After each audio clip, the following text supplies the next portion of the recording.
Hoje a gente vai desvendar o universo jurídico sob o olhar feminino. É com ela que está aqui ao meu lado, a doutora Isabela Paranaguá, advogada, inclusive conhecida em todo o estado do Piauí por ser uma profissional extraordinária. Bom dia, doutora. Bem-vinda ao nosso programa. Muito obrigada, Piauilina. Bom dia a todos aqui do Revista. Olha, é um prazer recebê-la, doutora, para falar exatamente de uma profissão. Toda vez que alguém fala de uma profissão muito atual ou de uma profissão estratégica, inclusive eu tenho uma filha que iniciou o curso de Direito, terminou o primeiro período, eu penso que dentro do que a gente faz, a gente tem esse papel de incentivar outras pessoas. E além, é claro, de ter o retorno financeiro como qualquer profissão, porque nós trabalhamos para sustentar as nossas famílias, é importante que a gente se encaixe dentro do que a gente faz. Eu queria já começar a nossa conversa te perguntando isso. Como foi que você entendeu que o direito te caía tão bem? Porque você é um profissional diferente dos iguais.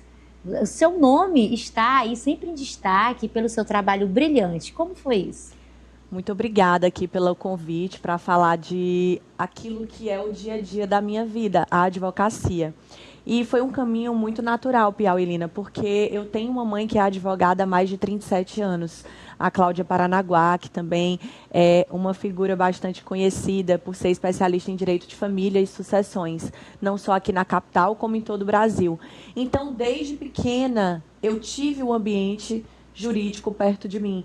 Eu acompanhava a minha mãe nas audiências, nos fóruns, quando ela não conseguia me deixar em casa, porque eu não podia ficar sozinha, aquela questão da mulher que sai de casa para trabalhar e tem que ganhar a vida. E eu sempre via nela essa garra de viver e de trabalhar. E eu sempre achei isso admirável, porque foi daquela forma que eu fui criada. Então, o direito, ele esteve comigo praticamente desde o meu nascimento. E, para mim, a advocacia foi, de verdade, uma escolha. E também por vocação e afinidade, porque fiz testes vocacionais, na escola onde eu estudava tinha muito esse preparo, e eu percebi que eu deveria ir para a área de humanas mesmo. Lá no comecinho, eu fiz o vestibular para Relações Internacionais na UNB, estava bem colocada, eram 3 programas, cada um ano você fazia o teste, mas eu decidi ficar no direito mesmo, e sou realizada por ser advogada. A gente vive hoje uma grande evolução tecnológica. Existe hoje a inteligência artificial, inúmeras possibilidades. E é claro que cada área isso tem impactado de uma maneira diferente. Como isso tem impactado o direito e a sua profissão? É algo positivo ou você acredita que isso pode atrapalhar os profissionais da sua área? Eu vejo como extremamente positiva. A gente percebe do direito que o direito ele teve que aceitar que ele deveria se tornar 100% digital. E isso aconteceu há muito pouco tempo, porque foi na pandemia. Então, hoje nós vivemos o pós-pandemia, com novas tecnologias, e o direito teve que se adaptar a elas. Quando eu fiz o curso de Direito, quando eu iniciei a minha advocacia, a gente vivia um analógico para o digital. E hoje o mundo está completamente digital e ainda com o auxílio de inteligências artificiais, as IAs. E dentro do direito existem Lawtechs, Legaltechs, ou seja, startups que o tempo todo estão criando novas inteligências especificamente para o direito. Eu acho isso incrível, porque não vai excluir o profissional bom. O profissional bom vai saber, vai ter que fazer curso profissionalizante de IA para saber como utilizar isso a favor da sua advocacia, otimizando processos. Os próprios tribunais já utilizam a IA a todo tempo. Nós só temos que sopesar e não exagerar, porque já estamos vendo juízes sendo excluídos dos cargos das suas profissões porque estão julgando sem sentir. E o juiz precisa julgar com o sentimento jurídico, mas com o sentimento da carreira que ele trilhou.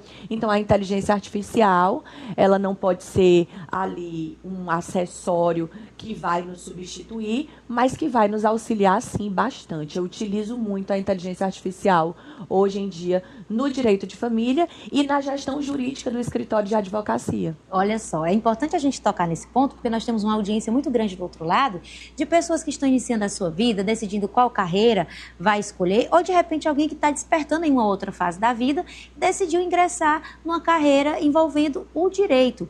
Eu gostaria de saber também, doutora, a respeito dos desafios, porque a gente sabe que cada profissão tem o seu desafio. Você já tem quantos anos trabalhando na área? Eu já tenho mais de 14 anos de advocacia. Uma história sólida, concreta. Eu acredito que durante esses 14 anos você viu muita coisa. Algumas coisas bem legais e outras nem tantas. O que mais te chocou nessa trajetória, na sua profissão? Você que é uma mulher, o direito, há algum tempo atrás, era uma área tipicamente masculina. Então, a gente teve que invadir esse lugar e dizer, aqui também pode ter mulher e fazendo de uma maneira muito bem feita. Como foi para você isso?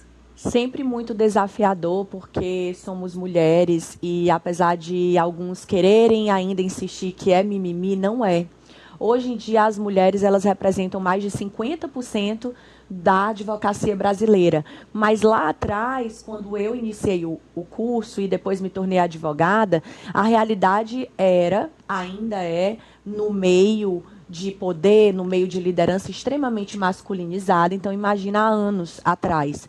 Então, eu tive que me adaptar a alguns ambientes da maneira que inicialmente hoje eu vejo mais madura, não gostaria, mas tive que passar por algumas etapas. Eu morei muitos anos em São Paulo, lá eu advoguei, não tinha essa facilidade da mobilidade social que hoje tem, então eu trilhei uma carreira ali também só em São Paulo. E lá é a escola da vida, Piauilina. São Paulo, quem não aprender em São Paulo, eu brinco que não vai aprender em lugar nenhum do mundo, porque você vive com todo tipo de pessoas e todo tipo de vontades. Então, você precisa entender muito bem aquele ritmo.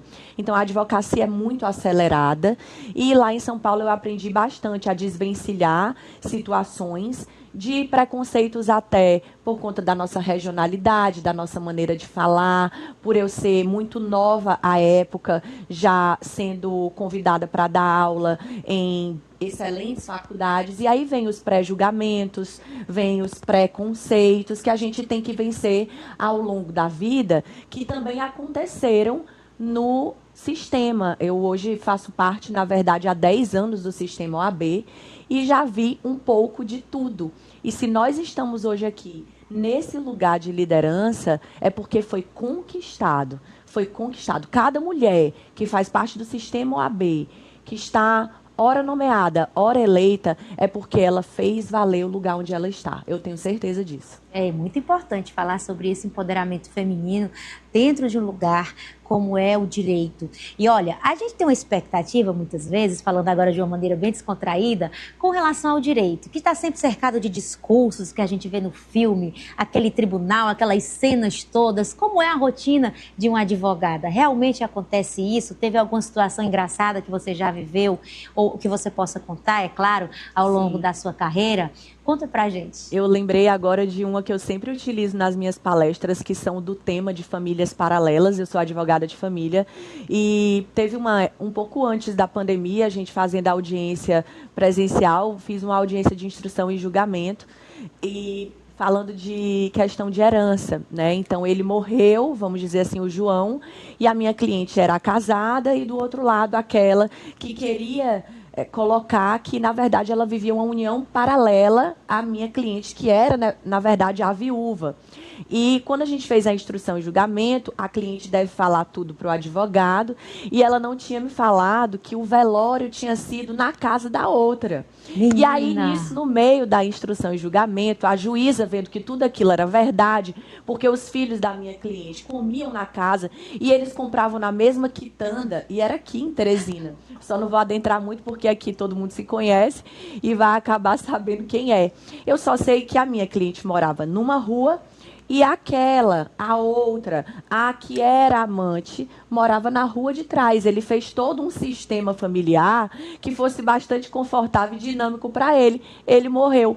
E no final, você perguntou algo engraçado. Elas saíram abraçadas e fizeram um acordo. Olha só, doutora, que surpreendente. Trocando ideias da vida que elas viveram paralelamente com ele. Que bom que teve um final feliz, inusitado, porém feliz, né, doutora? O que você acha, Uma Anaílza? sororidade, né? Uma sororidade. Falaram aí, ele fez a gente sofrer em vida, teve essa dinâmica aí de uma família, vai para outra e no final fortaleceram, né, as forças. Não tinham muito o que perder também. Eu achei bem criativo da parte delas. Não tinha muito o que perder, é verdade isso, porque ali a gente estava falando de partilha de bens no inventário, e a gente vive uma sociedade ainda conservadora, apesar das realidades, que quem julga é o juiz ali de direito, que está vendo a vida como ela é. Por isso que eu trouxe o exemplo dessas duas.